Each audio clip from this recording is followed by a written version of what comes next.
Hello everyone, and welcome back to my channel. I'd love it if you could leave a comment letting me know where you're listening from around the world. Also, don't forget to like and subscribe if you're enjoying this video. Story 1. I've always liked being alone in the woods. Out there, the world goes quiet.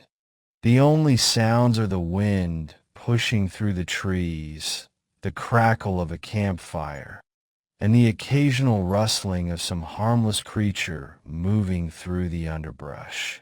That silence, real silence, is something you don't get in the city. No cars, no sirens, no people. Just you and nature.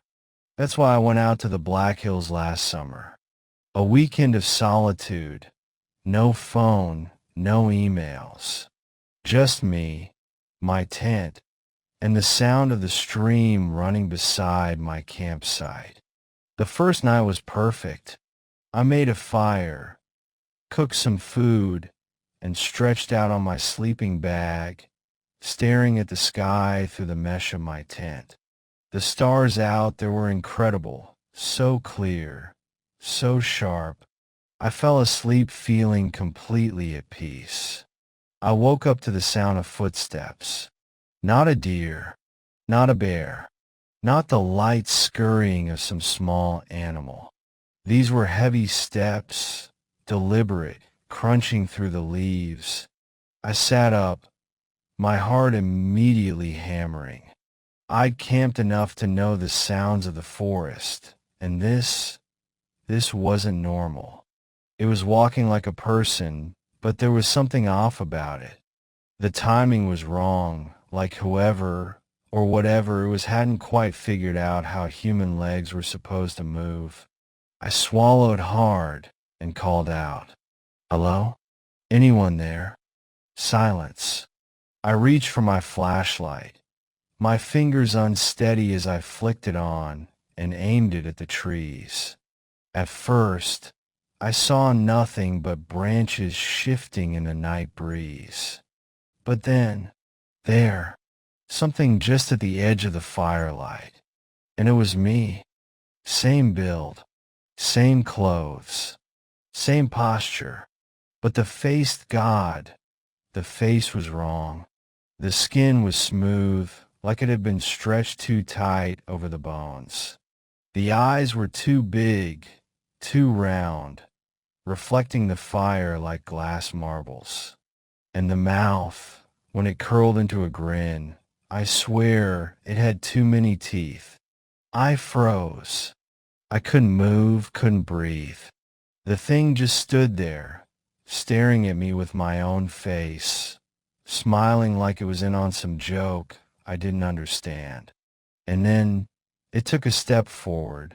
Something broke loose in my chest, and I turned and bolted for my tent. I dove inside, zipped it up, and grabbed my hunting knife. My breath was ragged, my pulse a wild, stuttering thing in my throat. Outside, I heard it circling the tent. The footsteps were slow, deliberate. It wasn't leaving. And then, "Hello," my own voice, right outside the tent. I clenched the knife, so hard my knuckles ached. I didn't answer. It circled again, another lap around the tent, then another. The fire outside had burned low, and the shadows stretched long.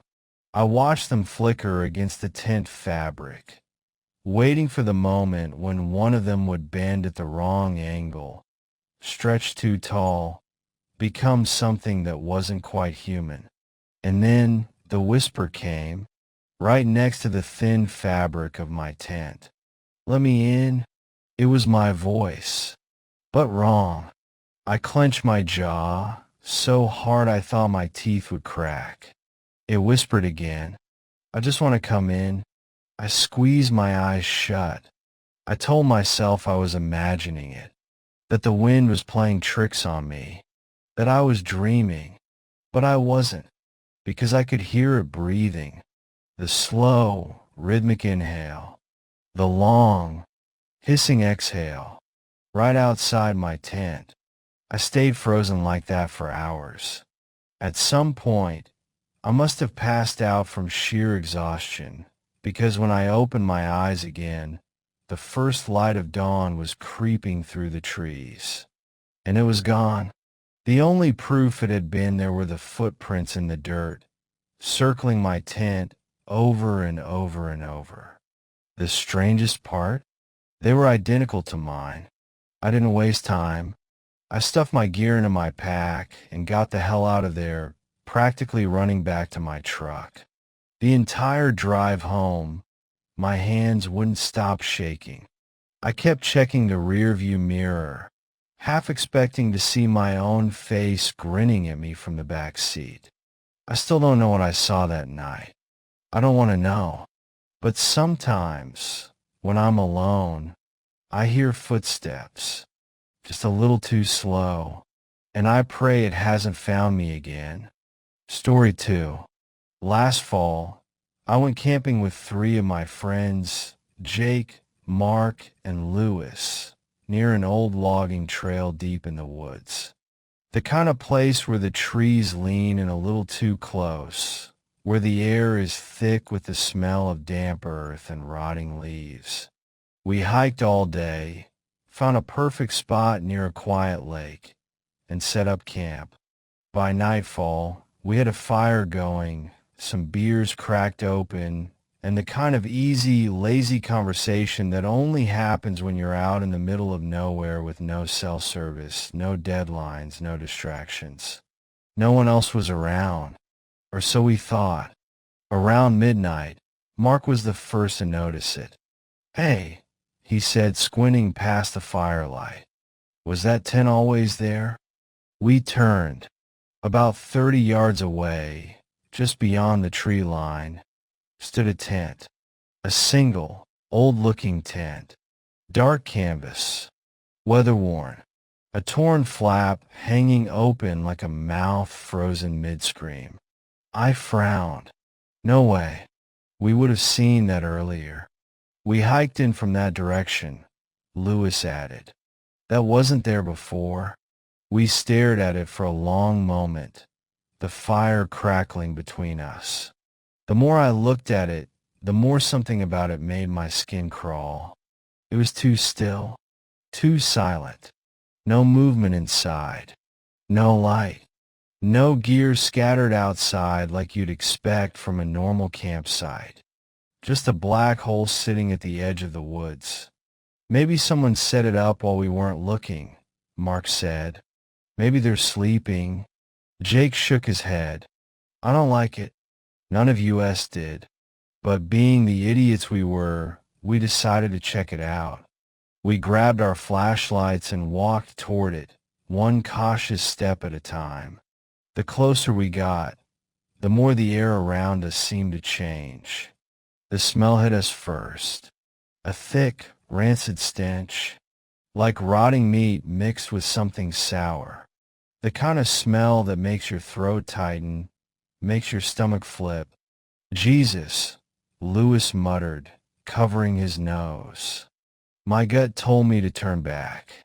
Every survival instinct I had was screaming at me to get the hell away from that tent. But then Jake, because of course it was Jake, stepped forward and peeked inside. A split second later, he screamed. I grabbed him by the arm and yanked him back. He was shaking, eyes wide, mouth opening and closing like a fish struggling for air. "What the hell, man?" I demanded. "What did you see?" Jake didn't answer. Not right away. We practically dragged him back to the fire, where he sat down hard on the cold dirt. His hands were trembling so badly he could barely hold his flashlight. Finally, in a voice so small I barely heard him, he whispered, "That wasn't empty. That wasn't empty." We all went dead silent. Mark swallowed. "What do you mean?"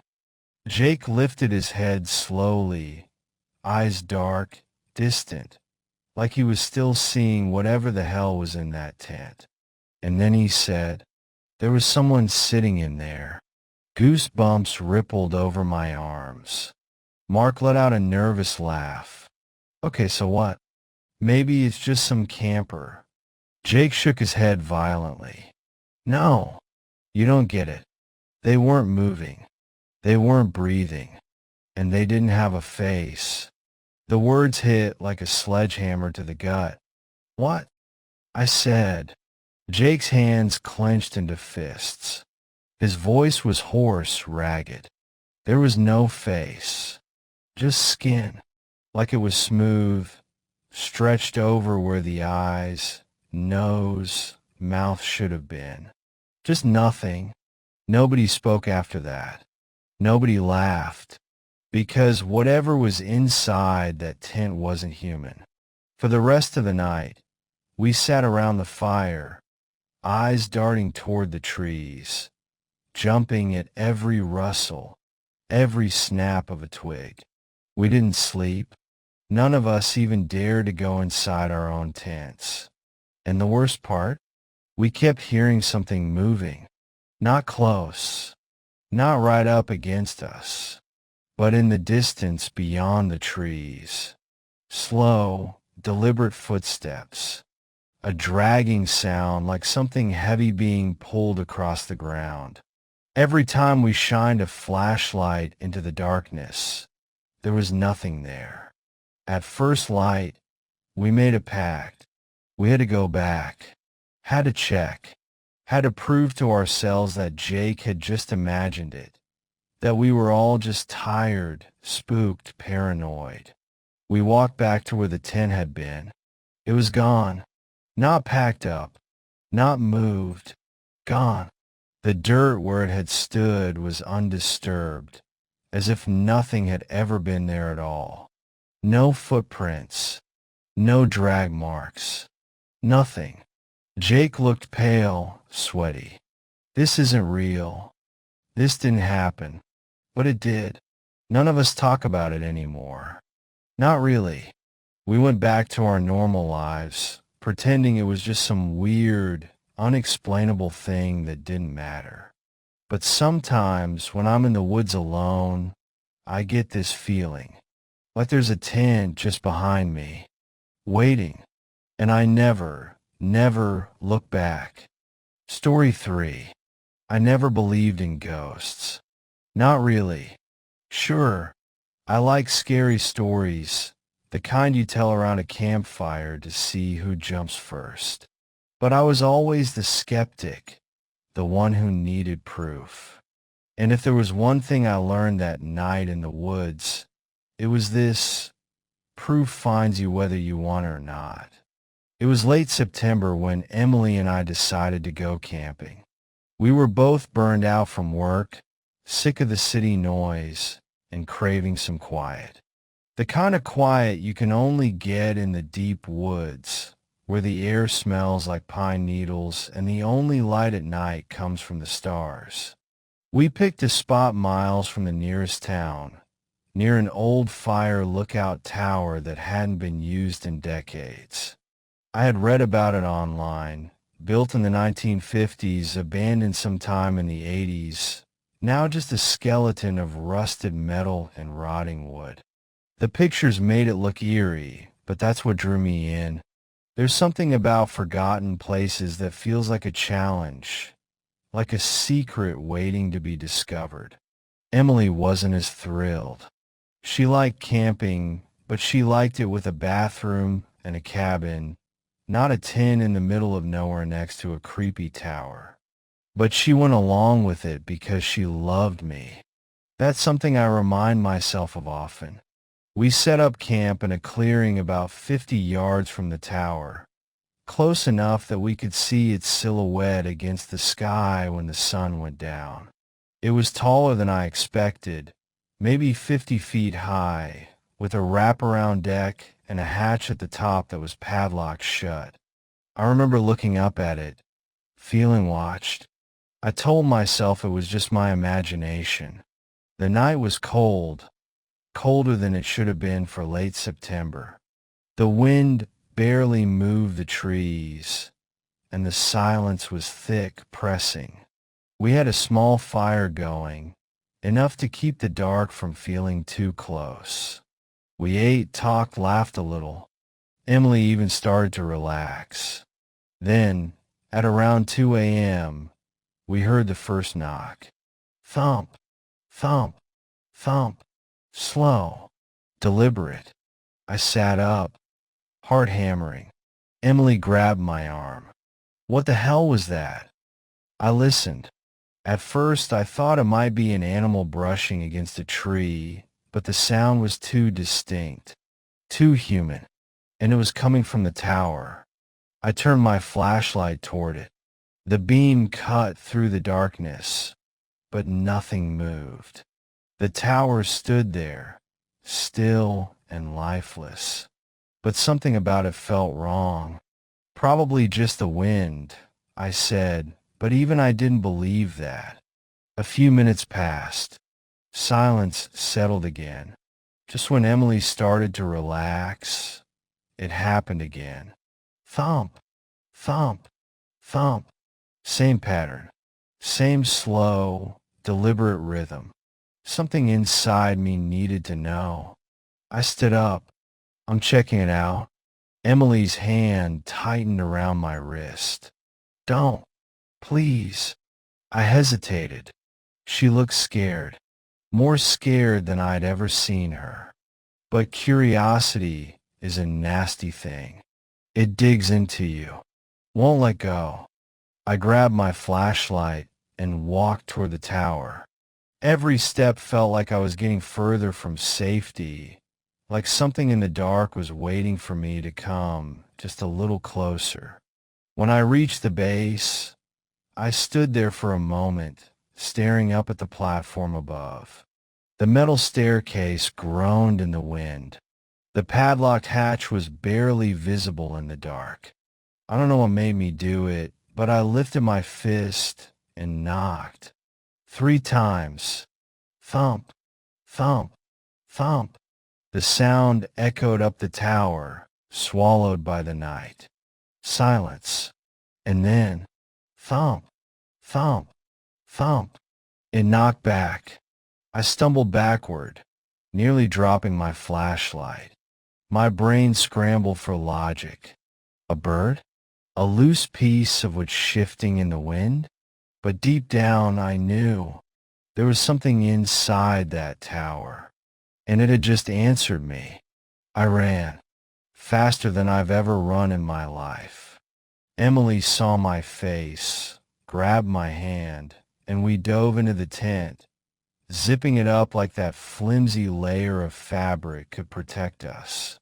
We sat there, clutching each other, waiting for whatever was in the tower to make its next move. But the knocks never came again. The night stretched on, suffocating. Every creak of the trees made my skin crawl. I don't think either of us slept. When the first light of dawn hit, I made a decision. I needed to know. Emily begged me not to, but I was already walking toward the tower, hands shaking. I climbed the stairs, each step groaning under my weight. When I reached the hatch, I saw the rusted padlock hanging there, untouched. No way in, no way out. But something had been in there. I pulled out my pocket knife, jammed it into the lock, and snapped it open. The hatch creaked as I pushed it upward, my breath catching in my throat. Inside was nothing but dust, except for one thing, a chair sitting dead center in the middle of the room, and on the wooden floor, where no one had stepped for decades, were 3 fresh handprints. I left the woods that day with more questions than answers. I don't camp anymore, and if I ever hear knocking in the middle of the night again, I won't answer.